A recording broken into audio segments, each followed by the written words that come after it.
ഇന്നെൻ്റെ ഭർത്താവിൻ്റെ ഏട്ടൻ്റെ ഭാര്യൻ്റെ വീട് ഇരിങ്ങത്താണ്. അപ്പോൾ ഇരിങ്ങത്ത് അവളുടെ അമ്മ അവിടെയുള്ള ഒരു അമ്പലത്തിൽ വേദൻ്റെ പേരിലൊരു വിളക്ക് നിറഞ്ഞിട്ടുണ്ടായിരുന്നു. അപ്പോൾ അത് കൊടുക്കാൻ വേണ്ടിയിട്ട് നമ്മൾ ഇന്നെല്ലാവരും അങ്ങോട്ട് പോവാണ്. ഇവിടെ മലബാർ പ്രദേശങ്ങളിൽ ഓരോ അമ്പലത്തിൽ ഉത്സവം തുടങ്ങിയാൽ പിന്നെ എല്ലാ അമ്പലങ്ങളിലും ഉത്സവമായിരിക്കും. അതുകൊണ്ട് അവിടെ ഉത്സവമായിരുന്നു. ആ ഒരു ഉത്സവത്തിൻ്റെ സമയത്താണ് നമ്മൾ പോയത്. തലേ ദിവസമാണ് നമ്മൾ ഈ വിളക്ക് കൊടുക്കാൻ വേണ്ടി പോയത്. അപ്പോൾ നമ്മൾ അവിടെ ആദ്യം നമ്മൾ വിളക്ക് കൊടുത്തു കഴിഞ്ഞതിന് ശേഷം നമ്മൾ അവിടെ നിന്ന് ഫുൾ പ്രാർത്ഥിക്കുക ഇതൊക്കെ ചെയ്തു. എനിക്ക് ആ അമ്പലം കണ്ടപ്പോൾ സാധാരണ അമ്പലം പോലെയല്ല, വേറൊരു തന്നെ ഒരു വൈബ്, ഒരു ഭംഗിയൊക്കെ തോന്നി. ഭയങ്കര ഒരു പ്രത്യേക തരം ഭംഗിയുള്ളത് പോലെ എനിക്ക് തോന്നി. ഞാൻ സാധാരണ കണ്ടതിൽ വ്യത്യസ്തമായ ഒരു അമ്പലം പോലെ തോന്നി. നല്ല ഭംഗിയുണ്ടായിരുന്നു.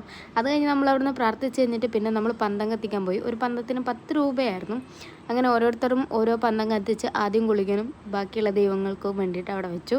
അത് കഴിഞ്ഞിട്ട് വീണ്ടും ഒരു പന്തം കത്തിച്ച് നമ്മൾ കുട്ടിച്ചാത്തനെ നിറഞ്ഞിട്ടുണ്ടായിരുന്നു. അങ്ങനെ കുട്ടിച്ചാത്തൻ്റെ മുന്നിലും ആ പന്തം കത്തിച്ച് അവിടെ വെച്ചു. ഇതൊക്കെ കഴിഞ്ഞപ്പോഴത്തേക്ക് അവിടെ എന്തോ പൂജ നടക്കുന്നുണ്ടായിരുന്നു. കുറച്ച് നേരം നമ്മളത് നോക്കി നിന്നിട്ട് പിന്നെ നമ്മൾ മെല്ലെ ഇറങ്ങി. നമ്മൾ വീട്ടിലേക്ക് തിരിച്ചു വന്നിട്ടുണ്ട്. അപ്പോൾ ഇതാണ് നമ്മൾ അവിടെ പോയിട്ടുള്ള കുറച്ച് കാഴ്ചകൾ. അപ്പോൾ താങ്ക് യു ഫോർ വാച്ചിങ്. എല്ലാവരും ലൈക്ക് ചെയ്യണം, ഷെയർ ചെയ്യണം, സബ്സ്ക്രൈബ് ചെയ്യണം.